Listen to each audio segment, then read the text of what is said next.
नमस्कार। New India कार्यक्रम में आपका स्वागत है। मैं हूं आपके साथ खालिद रशीद। न्यू इंडिया कार्यक्रम में हम बात करते हैं सशक्त होते भारत की, हर क्षेत्र में आगे बढ़ते भारत की, मजबूत होते भारत की। आज इस कार्यक्रम में हम चर्चा करेंगे प्रधानमंत्री पोषण योजना के तहत मिलेट्स को बढ़ावा देने की। जी हाँ, मिलेट्स यानी मोटा अनाज।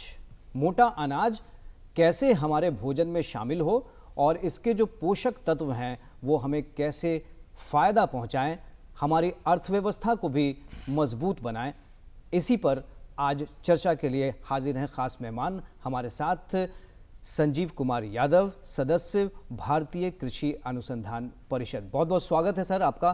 तो आज संजीव जी से लगातार हम चर्चा करेंगे, कृषि क्षेत्र से जुड़े हुए हैं और हर स्तर पे जागरूकता में जुड़े रहते हैं, किसानों की मदद करते हैं, जाहिर तौर पे सामाजिक कार्यकर्ता होने के नाते इस योजना को बहुत नज़दीक से समझते हैं और आगे बढ़ाने में पूरी तरह से तत्पर भूमिका भी निभाते हैं। तो संजीव जी, पहला जो हमारा सवाल आपसे होगा वो यही होगा कि ये मोटा अनाज है क्या और इसकी चर्चा आखिर इस वक्त इतनी क्यों हो रही है? देखिए राशिद भाई, ये मोटा अनाज कोई नया अनाज नहीं है, ये प्राचीन परंपरागत अनाज है। पहले भी हम लोग खाते थे, चाहे वो बाजरा के रूप में हो, रागी के रूप में हो, मरुआ के रूप में हो, चीना के रूप में हो, जौ, मक्का, सब मोटा अनाज में थे। लेकिन बीज के कालखंड में उत्पादन की दृष्टि से और नए नए फसल के दृष्टि से ये उपेक्षित हो गया। लेकिन जब प्रधानमंत्री ने इस बात की चिंता की और यूनेस्को के प्लेटफॉर्म पर इस बात को रखा कि आज लोग रोगग्रस्त हो रहे हैं, अब देख रहे हैं टीबी काफ़ी बढ़ रहा है, बीपी बढ़ रहा है, शुगर बढ़ रहा है, लोग हार्ट अटैक हो रहे हैं, एनीमिया के शिकार हो रहे हैं, लोगों में आयरन की कमी हो रही है। तो भारत का एक दृष्टि भी रहा, सर्वे भवन्तु सुखिनः सर्वे सन्तु निरामया। तो यूनेस्को के प्लेटफॉर्म पर इस बात को दृष्टि दिया कि पूरा विश्व एक परिवार की तरह है और सबको स्वस्थ रखना मेरी एक भावना है। तो उस बात को लेकर चर्चा की यूनेस्को के प्लेटफॉर्म पे और बताया कि मोटा अनाज जो पहले के ज़माने में हुआ करता पुनः क्यों ना उसे पुनर्जीवित किया जाए। इस बात को लेके सभी लोगों ने सहर्ष स्वीकार किया और माना कि मोटा अनाज के अंदर बहुत से ऐसे पोषक तत्व हैं जो आज के अनाजों में नहीं है। आज के अनाज देखने में स्वादगर बहुत लगता है, लेकिन वो शारीरिक रूप से स्वास्थ्यवर्धक नहीं है। तो इन बातों के लेके पोषक तत्व खनिज तत्व बहुत ज़्यादा हैं। जैसे मैं बताना चाहता हूँ कि हमारे बहने लोग आपने जो चर्चा की तो मुख्यतः जो आपने मोटा अनाज के मतलब ज्वार, बाजरा, बिल्कुल, रागी, मड़ुआ, कोदो, मकुनी हो गया, आपका मारहा हो गया, जो हमारे दियारा क्षेत्र में काफ़ी होते हैं। और इसमें क्या है कि जिस हिसाब से और सब अनाजों में बहुत ज़्यादा यूरिया खाद की ज़रूरत पड़ती है, पानी की ज़रूरत पड़ती है, इसमें उतनी ज़रूरत नहीं पड़ती। हम इस पहलू पे आएंगे। आपने यूएन की चर्चा की, प्रधानमंत्री नरेंद्र मोदी ने यूएन में ये प्रस्ताव रखा था 2018 में कि मिलेट ईयर होना चाहिए, तो उस प्रस्ताव को स्वीकार किया और ये साल जो 2023 है वो इंटरनेशनल मिलेट ईयर है। यूएन के तौर पे यूएन सेलिब्रेट कर रहा है इसे। तो ये एक बहुत बड़ी उपलब्धि है कि हमें हमारे मोटे अनाज को, मोटे अनाज में हम अग्रणी देश हैं, प्रथम देश हैं इसके उत्पादन में, तो हम वैश्विक केंद्र इसके एक तरह से बन चुके हैं और यूएन भी इसको सराह रहा है। इसके जो पोषक तत्व हैं, इसके जो वैल्यूज हैं उसको वो समझ रहा है और इसलिए बढ़ावा दिया है। तो इसके उत्पादन को लेकर और इसके विपणन को लेकर, इसको बढ़ावा देने की जहाँ तक बात है, तो यूएन की इस स्वीकृति से क्या फर्क पड़ा? देखिए, अभी यूएन की चर्चा हम लोग कर रहे हैं, अभी G20 चल रहा है। अभी देखिए कि सभी लोग को जो G20 में जितने भी मेंबर आए हैं उन पे मोटे अनाज का ही खाना व्यंजन नए नए प्रकार के परोसा गया और सब लोग लाइक किए हैं। और इसमें विदेशों में पूरे विश्व स्तर पर काफ़ी सुखद चर्चा भी हो रही है कि चाहे बाजरा का रोटी बना हो या दलिया बना हो या मारा का अपना सत्तू बना हो, ये तमाम तरह के जो श्री है ना 8 तरह के अनाज है, इस G20 में लोगों को जितने भी लोग मेंबर आए हैं उसमें नए नए प्रकार के व्यंजन परोसे हैं और लोग को बहुत अच्छा भी लगा, स्वाद की दृष्टि से भी और पोषक तत्व की दृष्टि से भी। तो अब लोग जो है उसकी महत्ता मोटे अनाज की जो महत्ता है उसको सभी समझ रहे हैं, क्योंकि इंटरनेशनल मंचों पे भी हमारे जो अंतर्राष्ट्रीय मेहमान आ रहे हैं हमारे देश में, उनको भी हम मोटे अनाज का जो व्यंजन है वो उपलब्ध करा रहे हैं और वो उसे पसंद कर रहे हैं, इसके स्वाद को भी पसंद कर रहे हैं और इसकी न्यूट्रिशन वैल्यू यानी पोषक जो तत्व हैं इसमें, उसकी जानकारी जब उन्हें हो रही है तो वो और इसको बढ़ावा दे रहे हैं। क्योंकि इसमें इतने खनिज मतलब तत्व हैं, इतने प्रचुर मात्रा में प्रोटीन है, न्यूट्रिशन है कि ये स्वाद के साथ साथ एक स्वास्थ्यवर्धक भी है, तो सब लोग लाइक कर रहे हैं उसको। जो बीच के कालखंड में समाप्त हो गया था, माननीय नरेंद्र मोदी जी के अथक प्रयास से पुनः इसको जीवित किया जा रहा है और लोग इसको लाइक कर रहे हैं। जाहिर तौर पे केंद्र सरकार की ये पूरी तरह से कोशिश है कि मोटा अनाज जो है वो लोगों की थाली में लौट आए और उसका सिलसिला शुरू हो रहा है। तो सिर्फ भारत में ही नहीं, पूरे विश्व के स्तर पे मोटा अनाज लोगों के भोजन में शामिल हो रहा है, ये बड़ी बात है और भारत इसका केंद्र है, इसका सेंटर है। हम इसके उपयोग को बढ़ावा देने की बात कर रहे हैं। जाहिर तौर पे जो आयोजन किया जा रहा है उसका उद्देश्य यही है कि लोग इसकी ओर आकर्षित हों।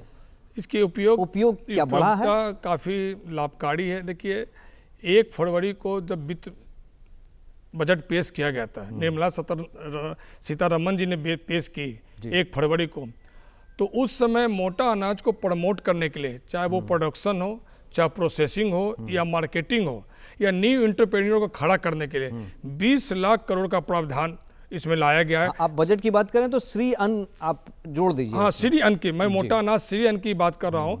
ऐसे कृषि के लिए लगभग 1.25 लाख करोड़ का बजट लाया गया है, लेकिन मोटा अनाज को प्रमोट करने के लिए उस प्रमोशन में प्रोडक्शन भी आ गया, मार्केटिंग भी आ गया, प्रोसेसिंग भी आ गया। ऐसे 20 लाख करोड़ का प्रावधान दिया गया है ताकि किसान अपना प्रोडक्शन भी कर सकते हैं, मार्केटिंग भी कर सकते हैं। और आजकल जितने भी बड़े बड़े कंपनियां हैं, चाहे वो फूड प्रोडक्शन में कॉन्फेक्शनरी का हो, बिस्किट्स का हो, अब सब मोटा अनाज यूज करने शुरू कर दिए हैं। क्योंकि जान है कि मोटा अनाज एक तो लागत कम पड़ता है, उत्पादन ज़्यादा होता है, गुणकारी ज़्यादा होता है। इन सभी दृष्टि से हर लोग, चाहे नए नए एंटरप्रेन्योर की बात करें या पुराने जितने भी कॉन्फेक्शनरी फैक्ट्री हैं, यहाँ तक कि अब तो रेलवे में भी फूड प्रोडक्ट के रूप में, व्यंजन के रूप में मोटा अनाज शुरू हो गया है। जब आप एयर ट्रैवलिंग करेंगे वहाँ देखिए, बड़े बड़े टूरिज्म सेक्टर में जाएं तो भारत सरकार का ये गाइडलाइन आ गया है कि मोटा अनाज को ज़्यादा से ज़्यादा प्रोडक्शन करें, ज़्यादा से ज़्यादा प्रमोट करें, ताकि न सिर्फ मार्केटिंग के दृष्टि से बल्कि जो जिनके ये प्रोडक्शन का लाभ लेंगे उनका स्वास्थ्यवर्धक होगा। क्योंकि इसमें प्रचुर मात्रा में इसमें protein, nutrition, potassium, magnesium, zinc, तमाम तरह के तत्व पाए जाते हैं। और इसके न सिर्फ बड़े घराने में बल्कि जो छोटे बच्चे लोग हैं, जब आप देखते हैं गांव में कुपोषित बच्चे लोग हो जाते हैं, उनके लिए भी काफ़ी लाभकारी है। जाहिर तौर पे तो आप ये सीधे तौर पे मान रहे हैं और हम सभी मान रहे हैं कि मोटा अनाज जो है वो उपयोग में फिर से आया है और बढ़ रहा है, इसकी लोकप्रियता बढ़ रही है, लोग इसके फ़ायदे समझ रहे हैं। इसलिए आप इसके पोषक तत्वों की बात कर रहे थे कि इसमें तमाम तरह के जो मिनरल्स हैं, विटामिन्स हैं, फाइबर हैं, वो सब इसमें मौजूद हैं, प्रचुर मात्रा में मौजूद हैं और वो आपके स्वास्थ्य को बेहतर ढंग से हेल्प करते हैं, मदद करते हैं अच्छा रखने में। ग्लाइसेमिक इंडेक्स की भी बात होती है कि ग्लाइसेमिक इंडेक्स इसका बहुत लो है और साथ साथ ये ग्लूटेन फ्री है, तो इसका मतलब क्या है? देखिए, ये बहुत से ऐसे पोषक तत्व है, जैसे अभी लोग रतौंधी के भी शिकार हो रहे हैं, आँख में बहुत सा प्रॉब्लम हो रहा है, लेकिन बाजरा में एक ऐसे तत्व पाए जाते हैं जो आँख के लिए बहुत गुणकारी होता है, कैटोरिन। अगर 100 ग्राम हम उस बाजरे को खाते हैं तो लगभग 132 मिलीग्राम कैटोरिन की मात्रा उसमें पाई जाती है, जो आँख की रोशनी बढ़ाती है। जैसे बहुत सी हमारी महिलाएं हैं जो एनीमिया के शिकार हो जाते हैं, खून की कमी के कारण, तो छोटे बच्चे जो 3 वर्ष की आयु के बच्चे हैं, अगर प्रतिदिन उनको 100 ग्राम बाजरे का हम लोग सत्तू बना के, आटा, रोटी कुछ भी बना के देते हैं तो काफ़ी गुणकारी एनीमिया से बच जाएंगे। ये बहुत अहम जानकारी आप दे रहे हैं संजीव कुमार यादव जी, कि जो छोटे बच्चे हैं वो कुपोषण के शिकार ना हो तो उनको मोटा अनाज दिया जा सकता है। बिल्कुल। क्योंकि जैसे हमारे महिलाएं बहनें लोग हैं, उनके अंदर 2 लोग के अंदर सबसे कम आयरन पाया जाता है, लेकिन ये आयरन की कमी को पूर्ति करने के लिए ये बाजरा बहुत इम्पोर्टेंट है। अगर कोई एडल्ट 300 ग्राम प्रतिदिन बाजरा खाता है किसी भी रूप में, चाहे वो साग सब्जी बना के खाए या आटे की रोटी बना के खाए या छोटे बच्चे खाते हैं, तो वो एनीमिया से दूर हो जाते हैं। उसमें पोषक तत्व आयरन प्रचुर मात्रा में पाया जाता है। जो आजकल देखते हैं लगातार कुपोषित बच्चे लोग शिकार होते हैं, तो वो काजू किशमिश तो खा नहीं सकते। प्रधानमंत्री पोषण योजना में बाजरे को लेकर विशेष तौर पे जो है ये 8 प्रकार के जो अन्न हैं, अनाज हैं, वो उसमें शामिल हैं मोटे अनाज में, मिलेट्स में, लेकिन बाजरे पे खास जोर है क्योंकि मध्याह्न भोजन योजना जो अब प्रधानमंत्री पोषण योजना के नाम से जानी जाती है, उसमें बाजरे के प्रमोशन का, तो यही कारण है कि बाजरे को प्रमोट किया गया उसमें, ताकि बच्चों को पोषक तत्व भरपूर मात्रा में बाजरे को प्रमोट करने के कारण न सिर्फ अपने देश में बल्कि विदेशों में बहुत डिमांड बढ़ा है। ये जो 8 अन्न है, श्री अन्न, बाजरा, रागी, कोदो, मारा, ये सब जितने भी 8 तरह के अन्न है, न सिर्फ अपने प्रदेशों में देश में डिमांड बढ़ी है बल्कि विदेशों में 2020 से 21 में जब शुरुआती दौर में इसकी चर्चा हुई, प्रोडक्शन उत्पादन शुरू हुआ, तो लगभग 4% हमारा निर्यात हुआ। लेकिन 21-22 में वो छलांग लगा के सीधा 21% पर चला गया और आज पूरे विश्व का 41% उत्पादन भारत में हो रहा है। आज पूरा विश्व इस श्री अन्न को इस हिसाब से मांग रहा है कि एक टेस्टी फूड तो है ही, प्लस क्वालिटी अप्रूव भी है और स्वास्थ्यवर्धक भी है। इसलिए आने वाले समय में ये 41 से छलांग लगा के हो सकता है कि और ज़्यादा इसका इंक्रीजमेंट होगा। दूरदर्शन की भी ये कोशिश है संजीव जी कि मोटा अनाज को बढ़ावा दिया जाए, और इसीलिए इस तरह के जो कार्यक्रम हैं हम इस विषय पर करते हैं, और आप जैसे जो जानकार लोग हैं, विशेषज्ञ लोग हैं, उनकी पूरी बातें, उनके ज़रिए जानकारी जो है हम अपने दर्शकों तक पहुंचाते हैं। तो ग्लाइसेमिक इंडेक्स की बात जो हम लोग कर रहे थे उसमें लो है। वो कहा यह जा रहा है कि जो मोटा अनाज है वो आज की जो भाग दौड़ वाली ज़िंदगी, उसमें जो बहुत कॉमन बीमारियां हो गई हैं जो बहुत कम पहले होती थी, जैसे हार्ट अटैक है, कैंसर है, बीपी है, शुगर है, हाई ब्लड प्रेशर है, इनको भी बहुत वो कंट्रोल करता है इनके सेवन से जो है। क्योंकि इनके अंदर, जैसे मैंने अभी बताया कि जो आँख की रोशनी कम हो जाती है, तो उसमें कैटोरिन की मात्रा बहुत कम रहता है, लेकिन बाजरा खाने से कैटोरिन की मात्रा बढ़ जाती है। इसी तरह एनीमिया में है कि जब हम खाते तो इसमें आयरन का जो पोषक तत्व है वो बढ़ जाता है। बहुत से बीमारी में जैसे जिंक है, जस्ता है, पोटासियम है, जो खनिज तत्व हमारे है, उसमें प्रचुर मात्रा में पाया जाए, जो चावल गेहूं वगैरह में नहीं पाया जाता।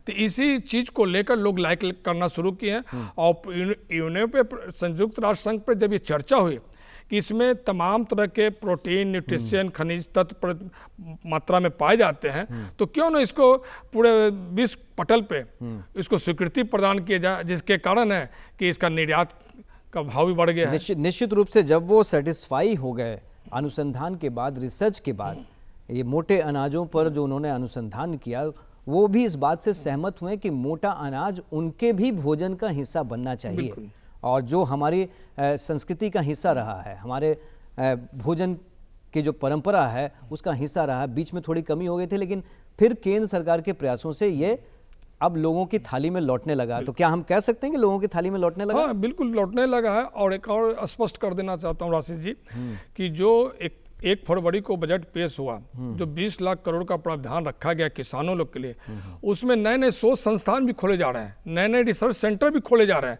क्योंकि इसकी प्रामाणिकता, प्रमुखता के साथ लोग इस बात को समझ सकें कि जो मोटा अनाज है कितना इम्पोर्टेंट है, कितना गुणकारी है, कितना लाभकारी है।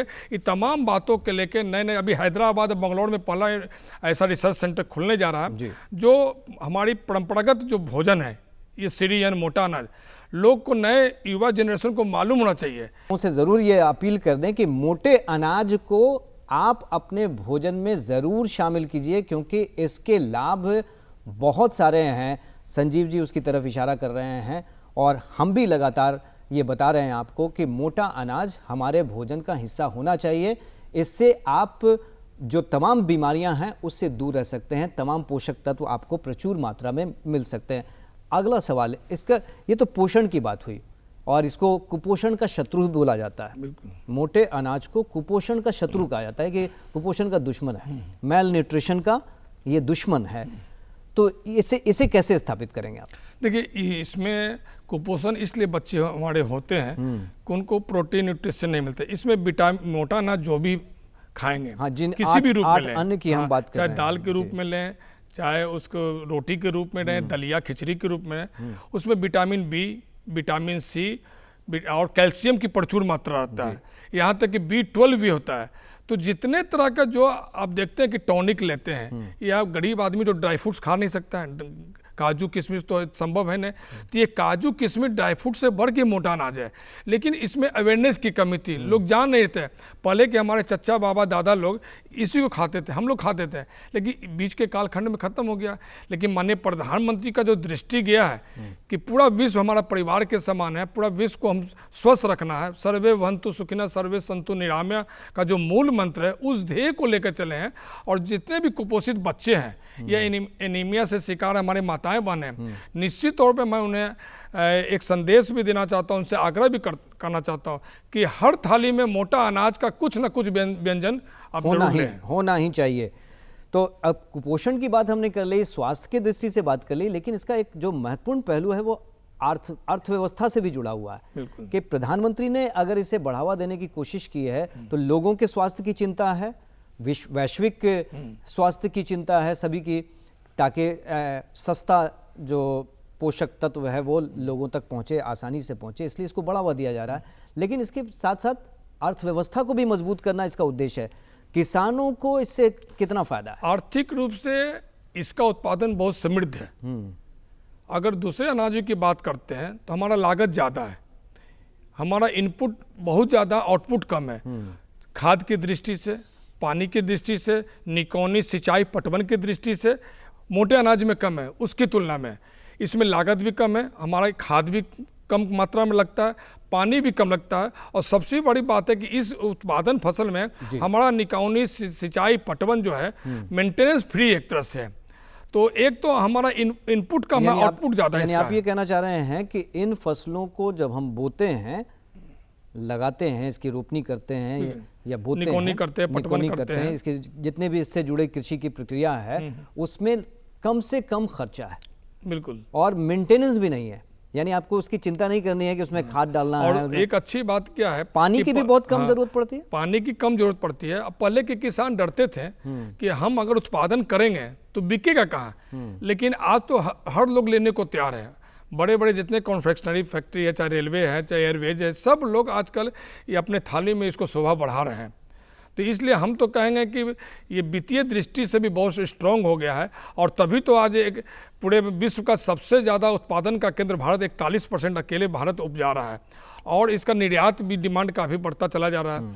तो हर दृष्टि से, लेकिन बिहार हमारा जो है ना, उसमें मात्र 12,000 हेक्टेयर में ही अभी उत्पादन कर रहा है। अगर बिहार भी इस 12,000 हेक्टेयर को बढ़ा के ज़्यादा करता है तो निश्चित तौर पे उसका उत्पादन अगर बढ़ेगा तो यहाँ पर लेने वाला मार्केट तैयार है। निश्चित रूप से राज्य में आप जिस तरफ इशारा कर रहे हैं कि अभी इसको और बढ़ावा दिए जाने की आवश्यकता है, और समन्वय के साथ केंद्र की जो विज़न है, जो दृष्टिकोण है, उसे यहाँ पे पूरी तरह से क्रियान्वित किया जाना चाहिए ताकि लोगों तक फ़ायदा पहुँचे।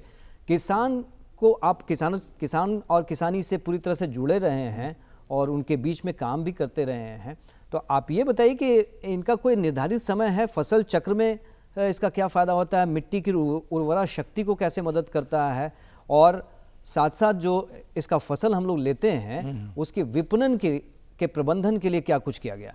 विपणन प्रबंधन मैं उस पर आऊँगा, लेकिन आप बताएं कि इसका फसल चक्र क्या होता है? फसल चक्र इसका कार्तिक माह से प्रारंभ होता है। कार्तिक माह, या हमेशा समझिए कि ये इसका जो भी उत्पादन हम लोग करते हैं 90 दिन में एक फसल चक्र हो जाता है।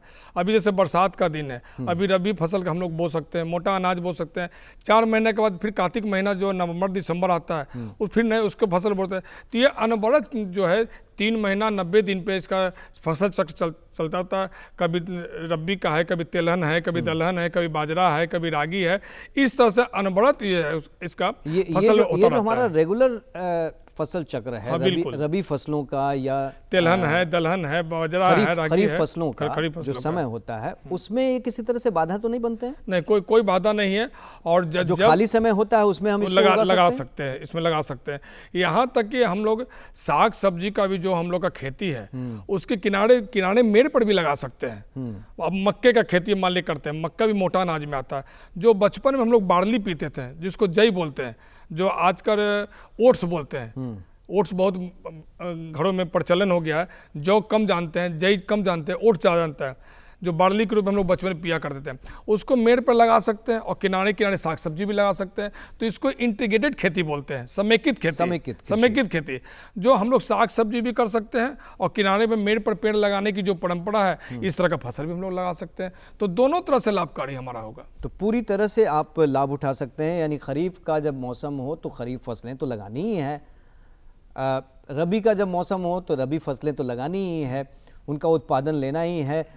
जो कृषि क्षेत्र जो भूमि है, उपयोगी भूमि, उसका मैक्सिमम उपयोग करना है, अत्यधिक उपयोग करना है और उसे लाभ लेना है। लेकिन साथ साथ मिट्टी की उर्वरा शक्ति को मेंटेन करने के लिए, उसको बनाए रखने में ये मोटे अनाज बहुत मदद करते हैं। तो खाली जो समय है, जैसा संजीव जी भी कह रहे हैं, जो खाली समय मिलता है बीच का, जब खेत खाली होते हैं, उस समय भी इन्हें लगाया जा सकता है और अच्छी फसल ली जा सकती है। और इस फसल से राशिद भाई एक फायदा और क्या है, बाकी जो फसलें हम लोग लगाते हैं, मैं खुद किसान हूँ, किसानी पट्टा पर लगाता हूँ।